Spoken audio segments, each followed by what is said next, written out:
예, 이 동차반 느낌은 아니고 후다닥 빨리 노동법을 빨리 정리하고 이제 3기에 좀 안정적으로 안착을 할 수 있게끔 하려고 하는 강의입니다. 그래서 아예 처음이신 분들 기준으로 일단은 강의를 진행할 거고요.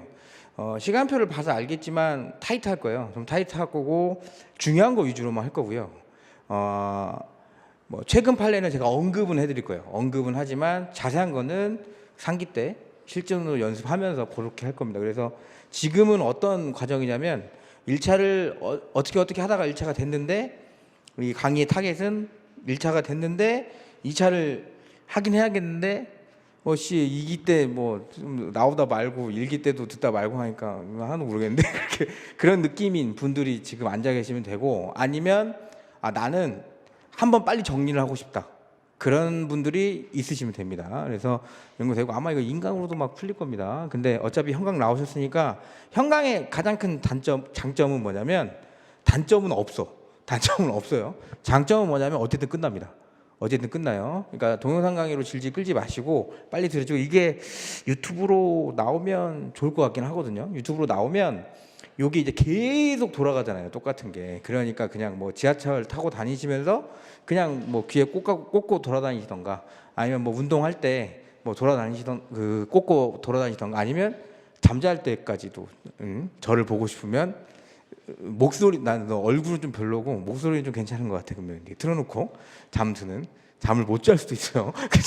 그래서 그렇게 활용하시면 좋을 것 같습니다. 그래서 좀 빨리빨리 나가긴 할 건데 중요한 거 위주로 빨리빨리 정리를 좀 드리겠습니다. 그리고 모의고사 3기 때 시작하면 꼭 쓰셔야 됩니다.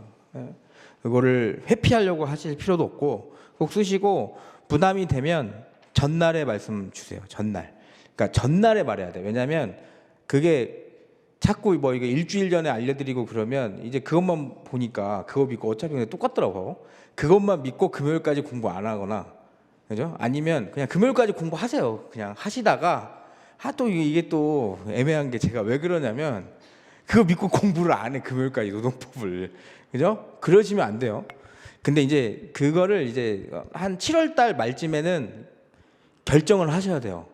제가 잠깐 조금만 잔소리 드리면, 뭘 결정을 하셔야 되냐면 7월 달 말에 내가 이 교재나 이런 최신 판례나 이런 걸 다 컨트롤하고 가겠다. 그게 1번. 두 번째는 나는 잘 모르겠고 1기부터 3기까지 나온 모의고사만 열심히 보고 가겠다. 그죠? 그러면 후자는 확실히 공부량은 확 줄어들죠. 그리고 거기서 문제가 똑같이 나온다면 합격할 확률이 확 올라갑니다. 단점은 우리 시험제가 봐서 알겠지만 100% 똑같은 문제가 나오진 않거든요. 조금 틀어서 나오거나 아니면 곁다리 논점이 한두 개 붙거나, 그죠? 그럼 그 논점을 못 잡아가지고 떨어질 수 있어요. 그렇기 때문에 중요한 논점을 보시되 전체적으로 공부하는 게 제일 좋긴 해요. 근데 본인이 너무 허덕일 것 같다, 그러면 그냥 1기부터 3기까지 나온 주제만 보는 겁니다. 그죠? 그것만. 그래도 충분히 노동법 시간에는 본인의 이거 역량을 발휘할 수 있으실 거예요. 운 좋으면 60점 넘을 거고. 아셨죠? 그래서 그런 부분. 왜 그러냐면 쓰실 때 앞에서 봤던 논점이나 이런 관련대로 끌어다 쓰는 연습도 중요해서 그래요. 그래서 그런 거고, 나와서 쓰십시오. 이거는 제가 뭐 과감하게 말씀드리는데, 나와서 답안지 쓰는 연습을 꼭 하셔야 돼요. 꼭 하세요. 꼭. 선생님 저는 내년을 준비하겠는데요. 그러니까 내년을 준비해도 나와서 쓰세요. 아셨죠? 내년에 가면 또 그 생각해요. 1차 한번 더 봐야 되나? 제가 제일 못하게 하는 게 뭐냐면, 유해생분들이 1차 접수하는 거 절대 못하게 하거든요. 유해생분들이 한 번 더 보려고, 저는 1차 더 보려고요. 그러면 유해 때 떨어지는 거예요. 그러다가. 그렇게 하지 마세요. 그냥 유해 때 그냥 붙으면 됩니다. 붙으면. 그래서 그렇게 하시면 되니까 너무 걱정하지 마시고, 이게 뭐 요거는 완전히 우리 과장님의 아이디어로 이렇게 강의가 아마 깔린 걸로 알고 있습니다. 그래서 대부분 그 강사들이, 저희하고는 다 현업에 있잖아요. 얼마나 귀찮아하겠어. 그죠? 근데 엄청난 설득 끝에 이렇게 했고, 제가 봤을 때는 좋은 취지인 것 같아요. 저는 왜냐하면 동차반에 대한 그런 니즈 이런 거를 조금 뭐 없다고 생각을 했는데 하다 보니까 이게 2기나 3기 때 진도가 쭉쭉 빠지잖아요. 그래서 바로 안착을 어떻게 하신 분도 계시지만 대부분 분들이 이제 바로 안착하기에는 좀 쉽지 않은 느낌이 있어서 한번 기본적으로 정리하고 그 다음에 안착하는 걸로 그렇게 하시죠. 그래서 진도 바로 나갈게요. 저희가 이제 좀 바쁘니까 좀 타이트하게 나가겠습니다. 그래서 일단 오늘은 개별적 근로관계 위주로 좀 많이 나갈 겁니다. 그래서 총론 같은 거 나갈 건데요. 10페이지 보시면 이쪽에서 갖고 온다는 거는 이제 다 아실 거예요. 헌법 32조 같은 데서 가지고 오고, 노동상권은 아시죠? 집단적 노사관계에서 활용을 하는 겁니다. 그래서 이런 걸 이제 쭉 한번 읽어보시면 됩니다. 시험지에 쓸 확률 제로입니다. 시험지에 쓸 확률은 거의 없고, 뭐냐면 이해 차원에서 우리가 알고 있는 겁니다. 넘어가시면 12페이지 노동 관행은 그죠? 전적이라던가 그죠? 아니면 뭐 다른 노동 관행으로 해서 문제가 나올 수 있습니다. 그래서 중요한 건 뭐냐면 판례의 태도, 그죠? 판례는 알고 있어야 돼요. 판례. 밑줄 친 거 위주로 보시면 규범적 사실로서 명확히 승인되거나, 그러면 이 말 자체가 뭐냐면 얘 규범이 아니구나. 그죠? 그러니까 노동 관행은 원칙적으로 1번 법이 아닙니다. 법이 아니에요. 근데 따라야 되는 거예요. 근데 뭐 명시적으로 규정도 없어. 암암리에 우리끼리의 약속 이런 거죠. 그래서 규범적 사실로 명확히 승인되거나 아니면 아무도 이의 제기를 하지 않은 채 당연한 것으로 받아들여져서 어떻게 기업 내 사실상 제도로 확립이 되어 있는 거예요. 우리 회사는 극단적으로 이렇게 해볼까요? 극단적으로 9시에 출근하는 걸로 되어 있어요. 근데 규정이나 이런 건 없어. 근로계약서에도 없고. 근데 사람들이 그냥 9시에 출근하는 거예요. 9시에 출근 안 하면 심할서 쓰고 징계받고. 그게 암암리에 돼 있었다. 아무도 이의 제기하지 않고. 그러면 그게 관행이 되는 거예요. 법에 없다고 하면. 그래서 규범 의식에 의해 지지되고 있다. 이 판례는 암기를 하셔야 됩니다. 암기를 해놓고 요거는 딴 데다 갖다 쓰는 거예요. 법원의 경합은 3년 전에 일단은 나왔습니다. 3년 전에 나왔기 때문에 출제 가능성이 그렇게 높지는 않습니다. 이쪽은. 그래서 법원의 경합은 일단 원칙을 잘 알아야 됩니다. 우리 여기서 말한 법원은 법끼리의 경쟁이라고 보시면 돼요. 법끼리의 경쟁. 그래서 법끼리의 경쟁인데 순위가 있어요. 순위가. 특히 노동법 같은 경우에는 순위가 이렇게 따져지죠. 근로계약서가 있고요. 상위법에 취업규칙이 있고요. 그 상위에 단체협약이 있고요. 여기에 이제 노동관계 법령이 있는 겁니다. 이런 식이에요. 이런 식. 그죠? 그러니까 상위법 우선의 원칙이에요. 상위법 우선. 왜? 우리 조문에 보다 보면 취업규칙이 노동관계법, 근로기준법에 미달되면 어떻게? 근로기준법에 따른다. 단체협약이 단체 집단제 노사관계법에 위반되면 이거에 따른다. 이런 식이잖아요. 그러니까 결국엔 이게 상위법. 그래서 우리는 상위법 우선의 원칙입니다.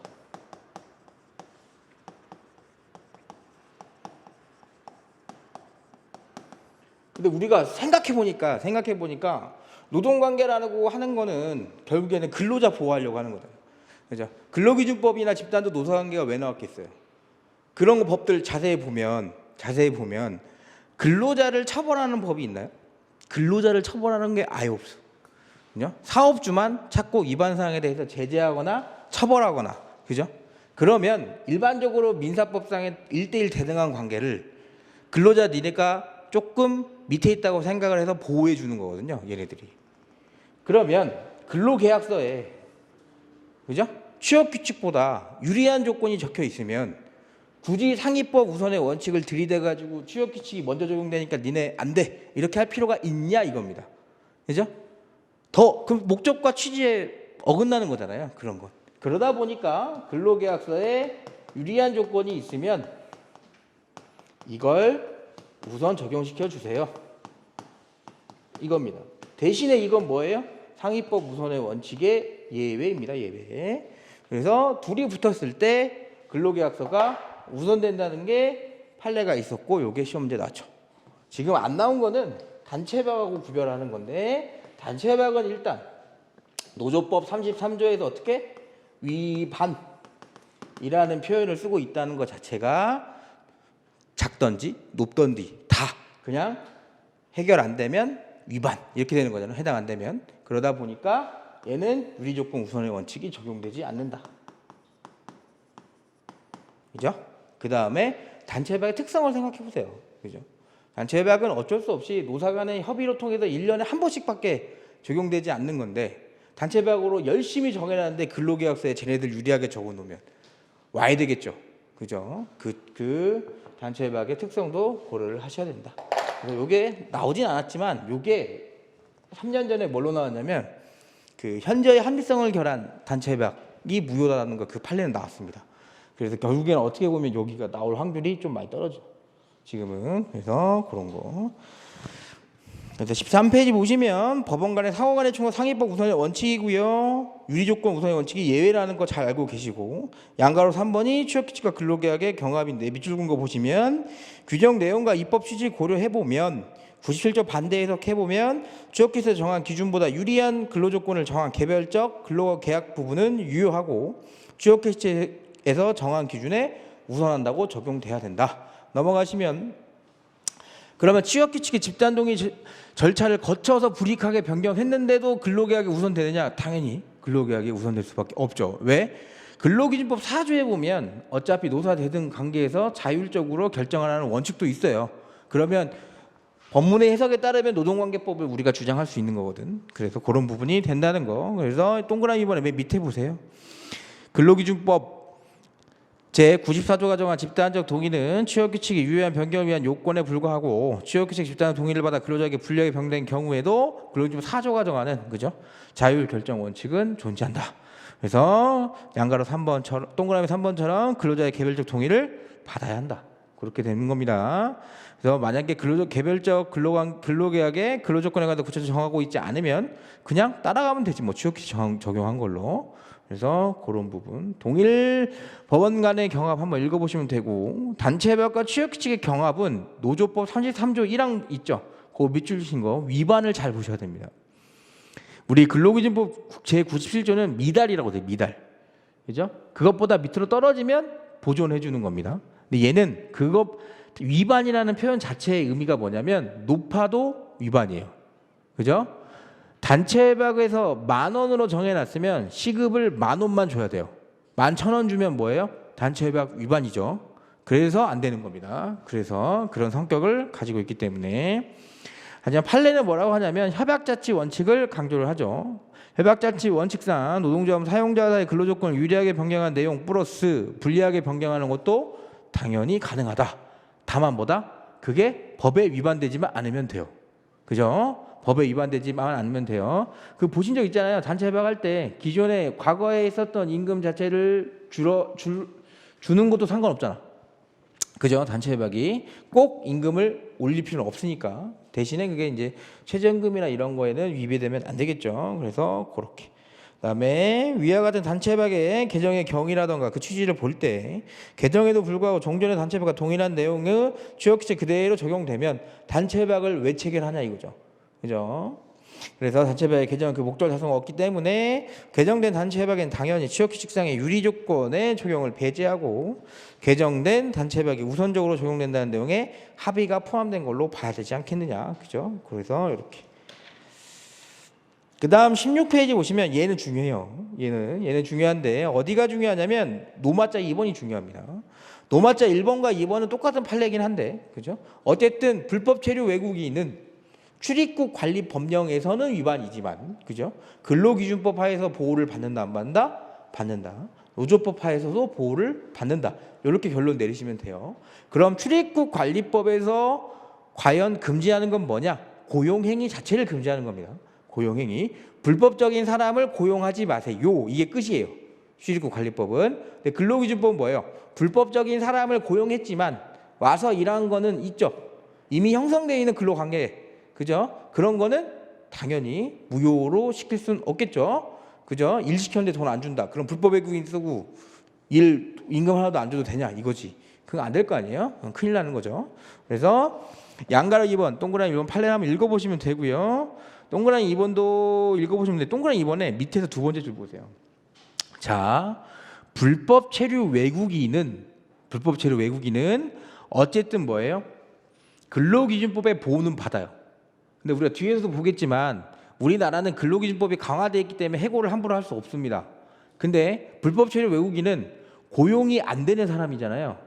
그러니까 소급해서 이 사람이 했던 근로에 대한 부분을 건들지 못하더라도 앞으로는 뭐예요? 쓰면 안 되는 거야. 왜? 위법한 거니까. 그죠? 누가 저기서 위법하는 행위를 하고 있는데 저 똥파리 새끼. 그죠? 파리가 자꾸 공격을 해가지고. 그죠? 제가 한번 잡아볼게. 그죠? 되게 위협적으로 다가오네. 어쨌든 근로관계를 제공을 이미 한 거는 없앨 수가 없잖아요. 그죠? 대신에 앞으로 그러니까 누가 위법한 행위를 하고 있는데 그걸 발견을 했어.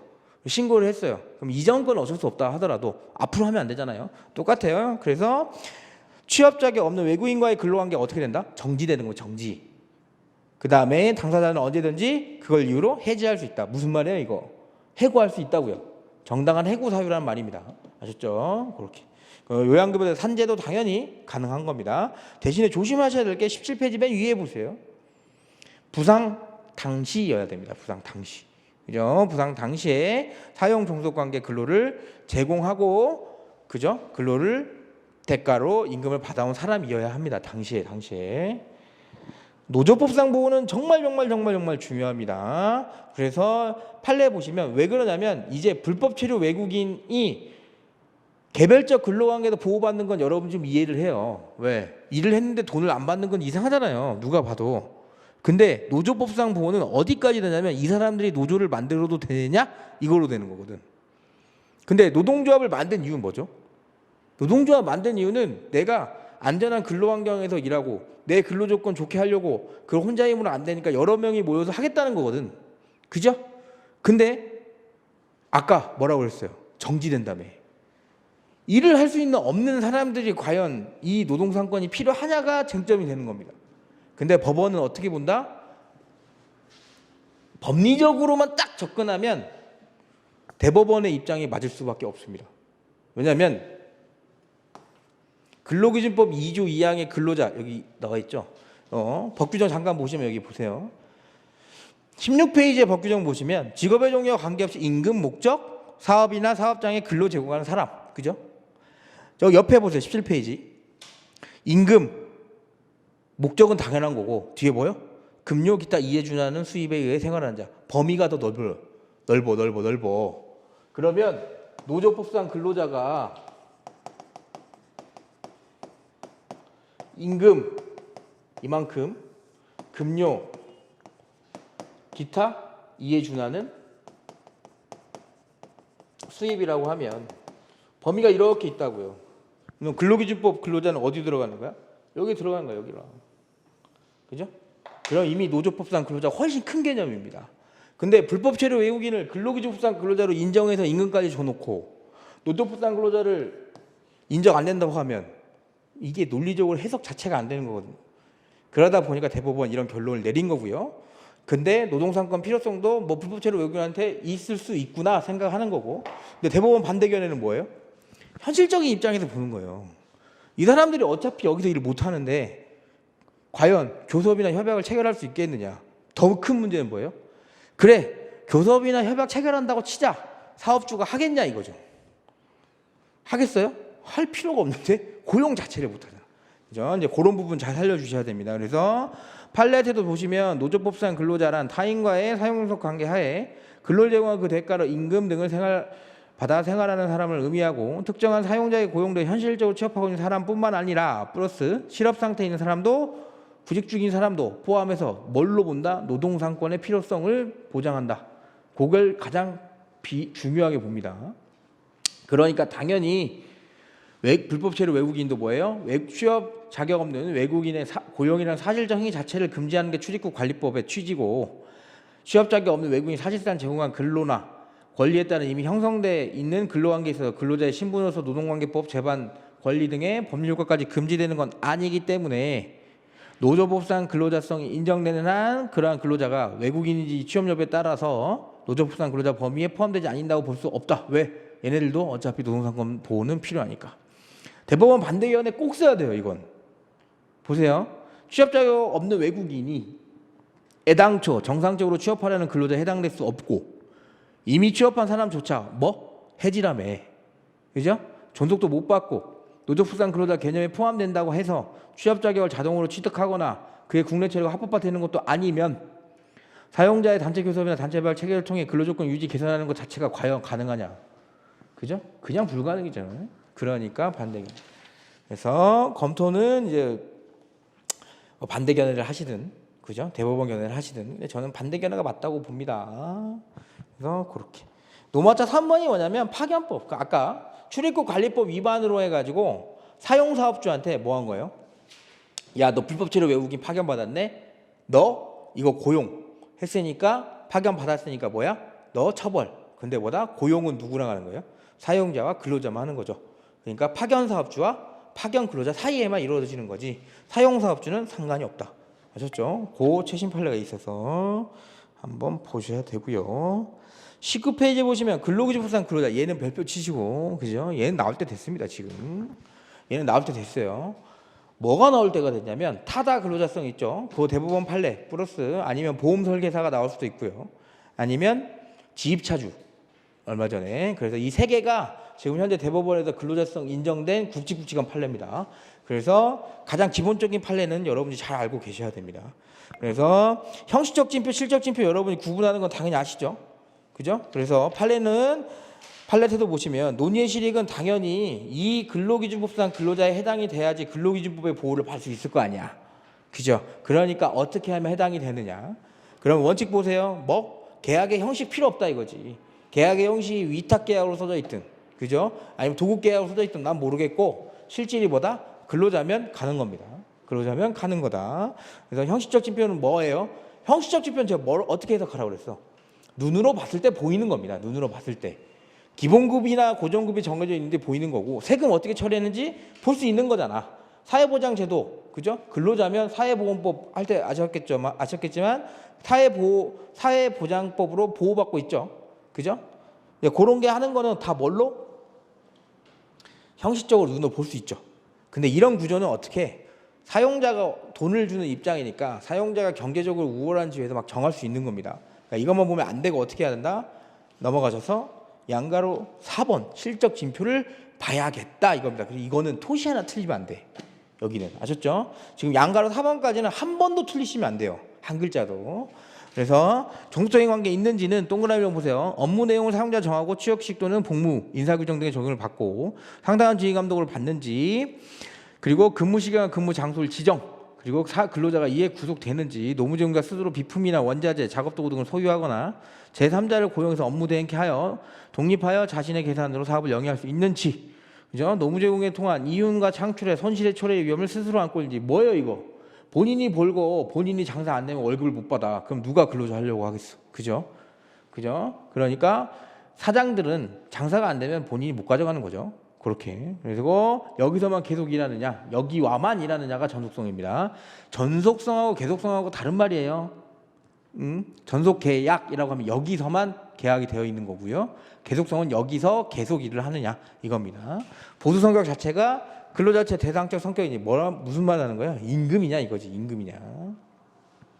여기까지 똑같이 써주시는 거고, 임원의 근로자성 보시면 상법상 임원하고 좀 다르다는 거 그거 구분하시고, 판단 기준 잠깐 보세요. 판단 기준 보시면 세 번째 줄 보실까? 지위 또는 명칭 형식적 명목인 것이고 실제로 매일 출근해서 업무 집행권을 갖는 대표이사나 사용자의 지휘 감독 아래 일정한 근로를 제공하면, 그죠? 그 대가로 보수를 받는 관계에 있다거나 또는 회사로부터 위임받은 사무를 처리하는 것 말고 대표이사 등의 지휘 감독 아래 일정한 노무를 담당하고 그 대가로 일정한 보수를 지급받아 왔으면 얘는 뭐다? 근로자에 해당되지 않겠느냐.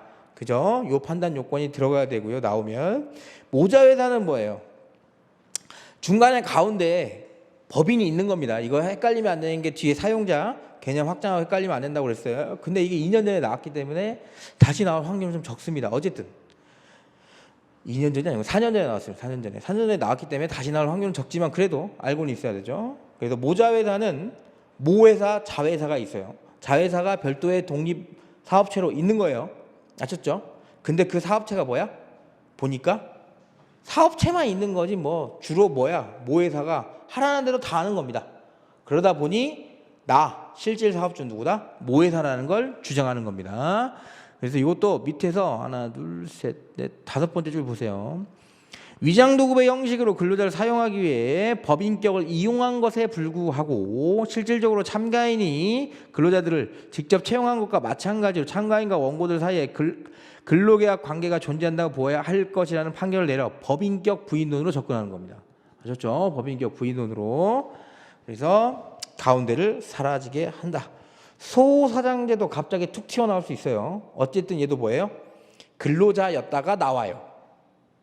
그죠? 경영주체로서 외관을 갖춰서 나왔는데도 뭐야? 근로자랑 똑같이 일을 하는 거지. 그죠? 그런 부분이 있을 때 소사상제 문제가 발생이 된다. 그래서 근로비상 근로자에 해당하는지 여부를 판단함에 있어서 스스로 종전의 근로관계를 단절하고 퇴직한 것인지, 그죠? 그 의사에 반해서 강제적 형식적으로 소사상제의 형태를 취하게 되었는지, 사업계획, 손익계산, 위험부담의 주체로 사업 운영의 독자성을 가지게 되었는지 여부, 작업 수행 과정이나 노무 관리에 있어서 모기업의 개입 내지 간섭의 정도, 보수 지급 방식과 보수액이 종전과 어떻게 달라졌으며 같은 종류의 일을 하는 모기업 소속 근로자에 비해 어떤 차이가 있는지 여부 등을 아울러 잠작해봐라. 하셨죠? 그랬을 때 일이 똑같으면 그냥 근로자로 보겠다. 이렇게 되는 겁니다. 제가 나눠드린 것 중에 플랫폼 종사자 근로기준법상 근로자 판단이 있어요. 얘는 진짜 중요해요. 얘는. 그래서 그 뒤에 막 사실관계 있는 거는 제가 나중에 줄여드릴 건데, 사실관계 있는 건 사안 해결에서 쓰시는 거고요. 1번 판단요지 양가로 1번 원칙이 뭐냐면 우리 아까 방금 봤던 근로기준법상 근로자 판단 그 판례입니다. 그거 그대로 쓰시고 양가로 2번에 온라인 플랫폼 특성의 고려, 요거는 꼭 쓰셔야 돼요. 플랫폼 종사자 나오면. 이해돼요? 이거 플랫폼 종사자 맨 뒤에 있어. 맨 뒤에. 그거 저희 자료에는 맨 뒤에 있을 거고. 그래서 판례는 근로기준법상 근로자 및 사용자 해당 여부는 계약 형식 아니고 근로제공 관계 실질이 사업 또는 사업장의 임금을 목적으로 종속적인 관계에 근로 제공하는지 여부에 따라 판단해야 되는데, 온라인 플랫폼을 매개로 근로를 제공한 플랫폼 종사자가 근로자인지 판단하는 경우에는 노무 제공자와 노무 이용자 등이 온라인 플랫폼을 통해 연결됨에 따라 직접적으로 개별적인 근로계약을 맺을 필요성이 적은 사업구조, 일의 배분과 수행 방식 결정을 온라인 플랫폼의 알고리즘이나 복수의 사업 참여자가 관여하는 노무관리 특성을 고려하여 근로비상 근로자 및 사용자 판단 요소를 적정하게 적용한다. 이게 무슨 느낌이냐면 사업주가 여러 명이잖아요. 온라인 플랫폼은. 그죠? 그래도 니네들 근로자로 인정해 줄 수 있을 것 같아. 계속성과 전속성에 대해서 살짝 판단 요소를 약하게 하는 겁니다. 대신 뭐예요? 정해놨죠. 뭘로? 온라인 플랫폼으로. 그래서 요 판례는 꼭 써주셔야 되고, 나머지는 활용은 하셔야 되고, 그 제척기간 준수 여부에도 다룬 게 있어요. 그 판례 뒤쭉 쭉 가시면 이게 중간에 실질 사용자가 발견이 됩니다. 타다라는 앱이 아니고 그 위에 있는 회사가 발견이 돼서 걔를 어떻게 했어요? 끌어들여요. 근데 이미 부당해고 구제 신청을 제기한 지 3개월이 지났을 때야. 그럼 우리 여기 28조처럼 부당해고 등의 구제 신청은 3개월 이내 해야 되는데 그 3개월이 지났으니까 원래는 받아주면 안 되죠. 근데 뭐예요? 노동위원회는 아니 형식적 사업주한테 제기했다가 실질적 사업주가 발견이 되면 당연히 실질적 사업주와 형식적 사업주는 똑같은 사람이라고 봐야 되지 않느냐. 그죠? 그러니까 이건 봐줘야 된다 이거지. 그래서 그런 판례가 있습니다. 뭐 양가로 1번, 양가로 2번 뭐 이렇게 보셔도 되고 한번 읽어보세요. 요거는 상기 때 낼 겁니다. 그러니까 정말 잘 써보셔야 돼. 이게 나올 확률이 제일 많아요. 제가 봤을 때. 근로기준법상 근로자 나오면 요거 나오면. 요거. 구조가 엄청 복잡하기 때문에 흔들리지 않고 천천히 읽으면 돼. 아셨죠? 그래서 그렇게. 균등처우 차별해서 한번 다시 보겠습니다. 차별해서 보는데 24페이지 양가로 3번 잠깐 보세요. 무기계약직의 사회적 신분 관련해서 동그라미 1번 보시면 공무원이 비교 대상 근로자에 해당하는지, 자 이거 구별하셔야 돼. 공무원이 근로기준법이라던가 아니면 뭐 기간제법 적용을 받는 사람은 맞아요. 공무원들 적용받을 수 있어요. 근데 이 공무원들이 균등처우 위반, 차별 시정을 할 때 비교 대상 근로자로 봐야 되느냐? 그건 안 된다. 왜요? 공무원은 누구랑 계약하니까? 국가랑 계약했잖아. 국가랑. 사업주가 달라요. 사업주가.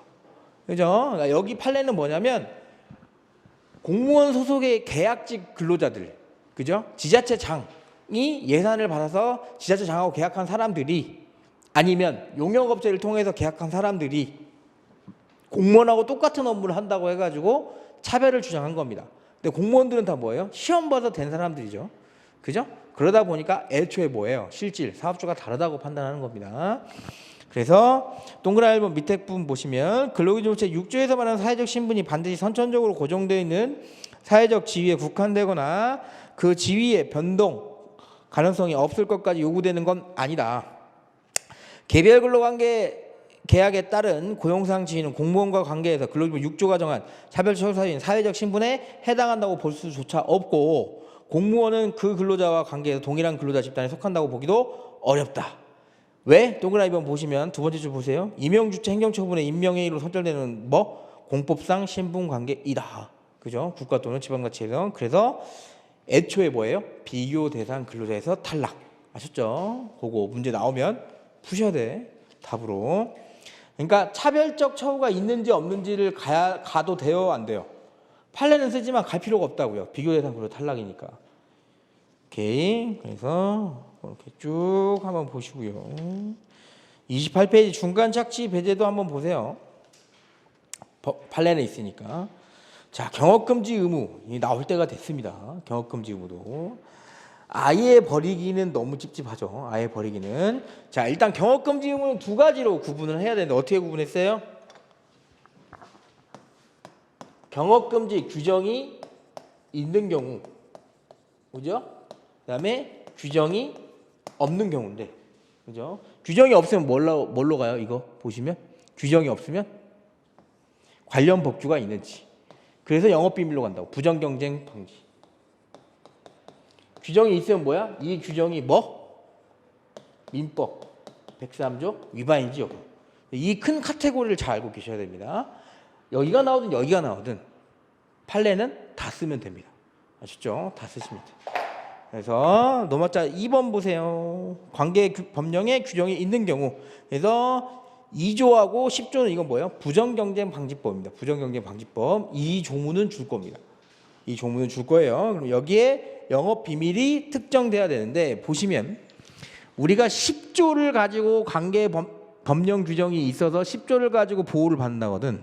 그 10조를 잠깐 읽어보면 영업 비밀의 보유자는 영업 비밀 침해 행위를 하거나 하려는 자에 대해서 그 행위를 위하여 영업상 이익이 침해되거나 침해될 우려가 있는 경우에 법원에 그 행위의 금지 또는 예방을 청구할 수 있다.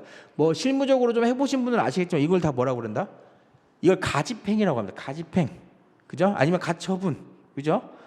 꼼짝 못하게 하는 거. 아주 가짜 처분을 말하는 거. 가짜 처분. 그죠? 근데 그렇게 하려면 뭐가 돼야 돼? 일단 여기 보유자가 어떤 보유자예요? 영업 비밀 보유자여야 돼요. 그러니까 영업 비밀을 따라갔더니 위에 뭐라고 써 있어? 공공연히 알려져 있지 아니하거나 독립된 경제적 가치를 가지는 것. 이씨 어떻게 알아?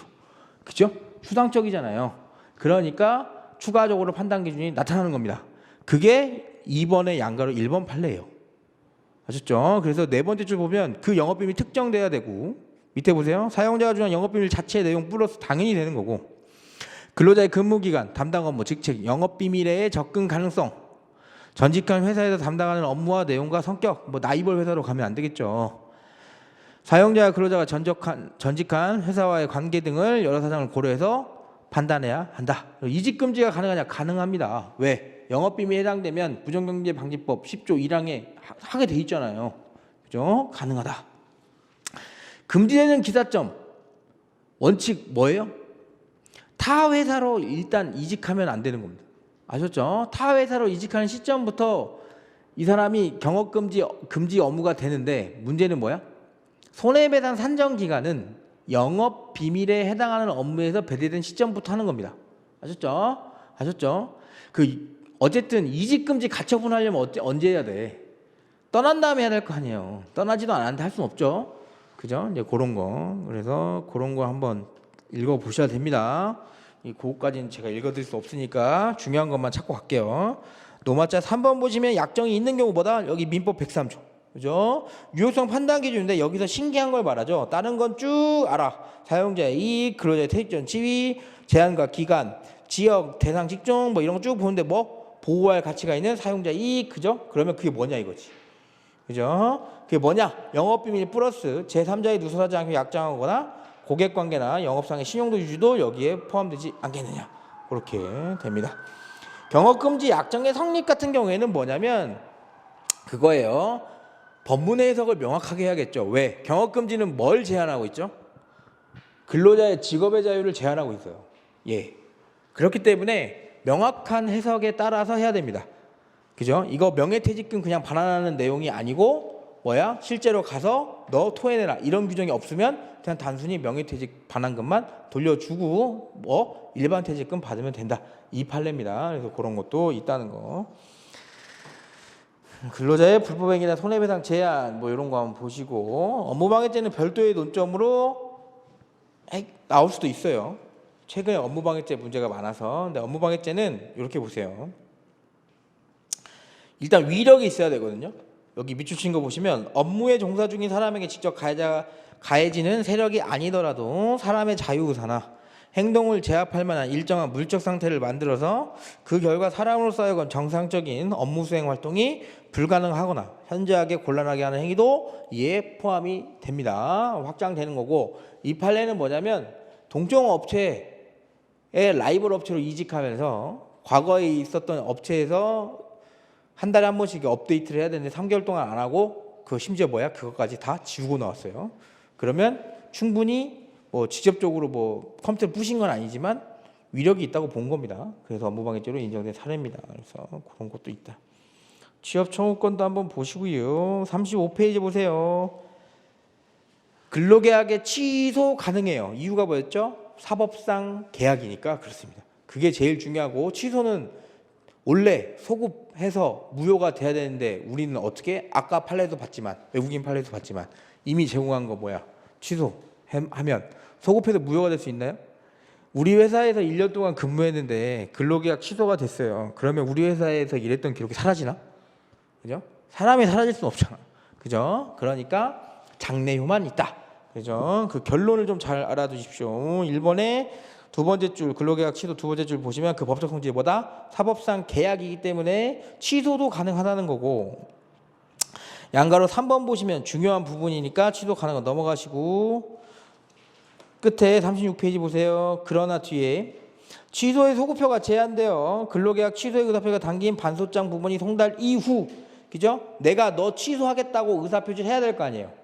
그지? 그 의사표시가 한 개. 우리 소송은 다 뭐예요? 도달주의니까 송달주의니까 갔어요. 그러면 그때부터 뭐다?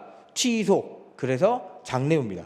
장래에 관해서만 효력이 있고 이전은 유효하다. 그죠? 소급표 당연히 적용 안 됩니다. 그죠? 부당해고 기간 동안 임금은 다 줘야 돼요. 그러면 부당해고 해놓고 반소장 부분 송달 시점 이전까지는 임금 다 줘야 돼요. 아셨죠? 그 이후 것만 안 주는 겁니다. 이후 것만 안 주는 건 된다.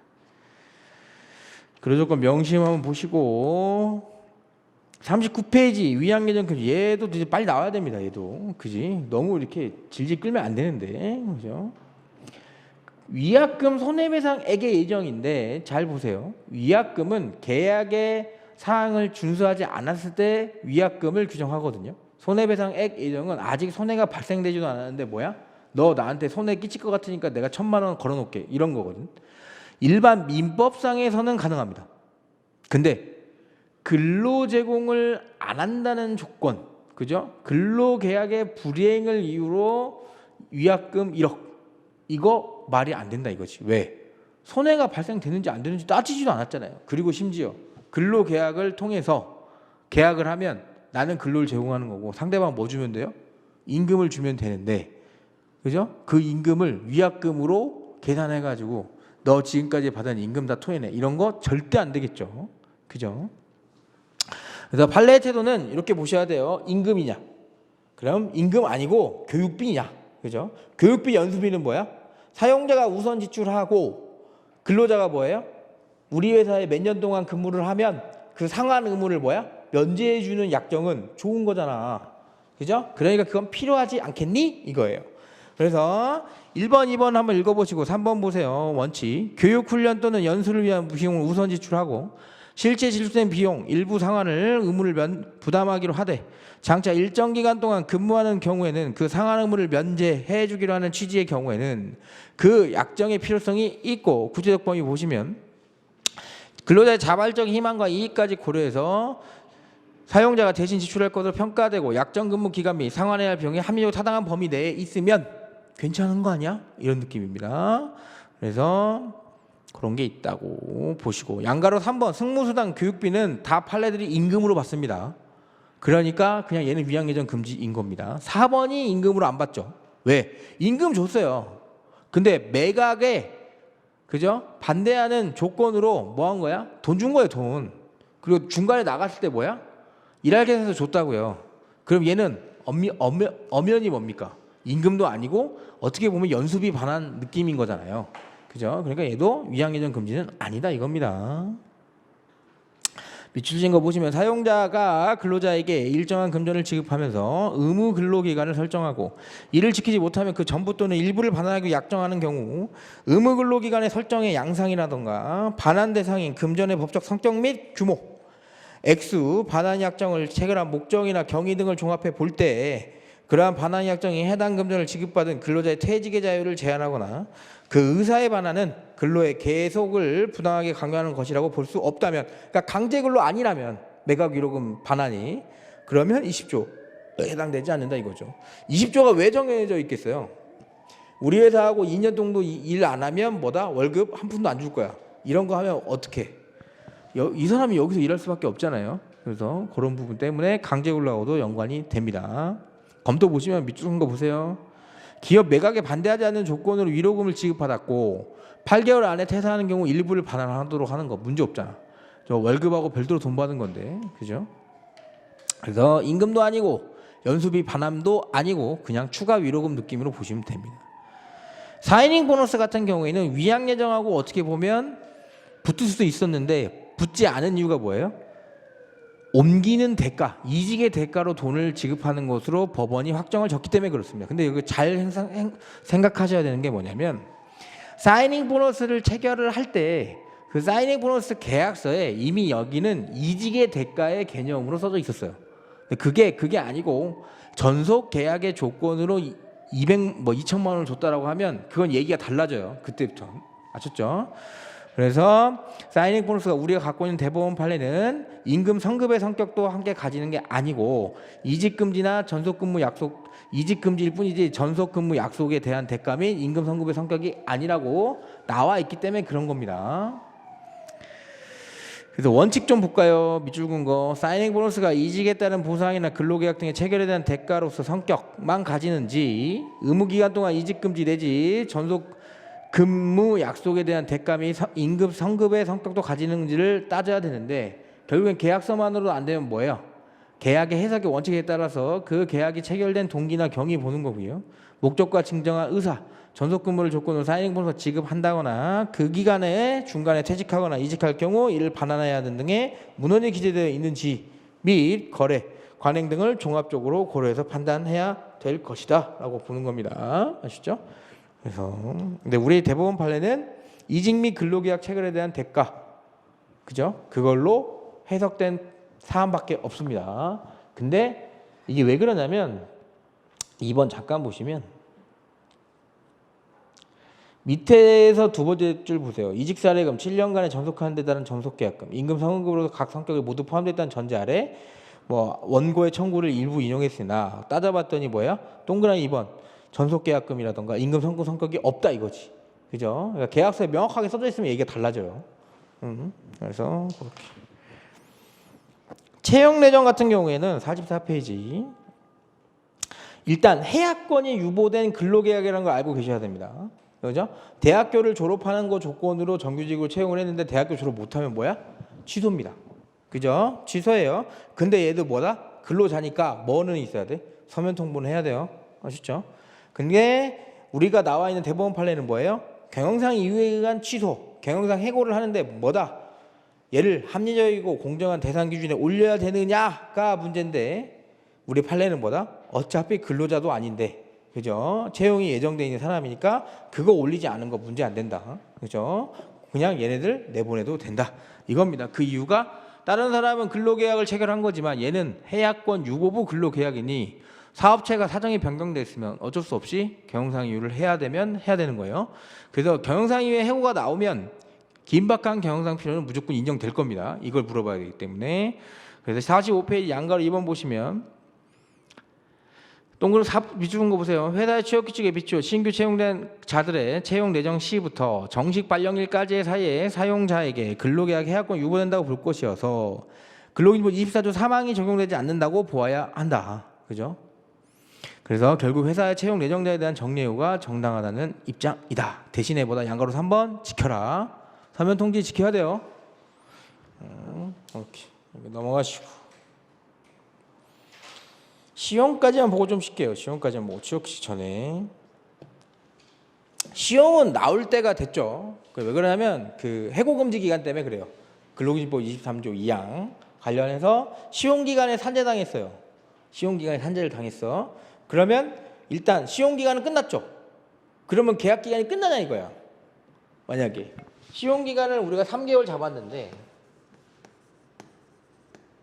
2개월 일하고 다쳤어요. 산재로. 그래서 여기서 2개월 쉬었거든. 그럼 근로기준법상 23조 2항 보시면 산재로 휴업한 기간에 그 후 30일은 해고 못하죠. 그죠? 그럼 얘는 언제 끝났어? 3개월 되는 시점에 시용기간 끝났다고. 얘는 본채용 거부해도 되냐 이거예요. 되냐? 안 되니까 낫겠지. 그죠? 안 됩니다. 왜? 근로기준법 23조 2항은 정규직만 적용되는 규정이 아니니까. 그죠? 시험 근로자도 적용이 되는 거예요. 명확하게 뭐라고 써져 있어요? 업무상 부상에 따른 기간 그 후 30일 해고 못한다며. 그거 적용되는 겁니다. 그러면 이분은 시용기간이 3개월 이라 할지라도 결국엔 뭐다? 그 후 30일까지 해고가 안 돼요. 할 거면 그 뒤에 해야 돼요. 이거 그거. 그래서 무시용 약정 읽어보시면 되고 근로약속 미작성 시용기간 인정도 읽어보시면 되고 3번은 같이 나올 거예요. 결국에. 왜? 본채용을 거부하려면 이걸 써야 되거든. 그래서 업무의 능력이나 자재, 인품, 성실성 등 업무 적격성을 관할 판단한 시용제도의 취지의 목적에 비춰보면 보통 해고보다는 뭐예요? 넓은 기준입니다. 넓은 기준 인정되나 이 경우에도 객관적으로 합리적인 이유가 존재하여 사회통합 상당하고 인정되어야 하고 제일 중요한 거 서면 통지해야 됩니다. 아셨죠? 서면 통지해야 돼요. 그렇게 여기까지 보시고 조금 쉬었다가 하시죠.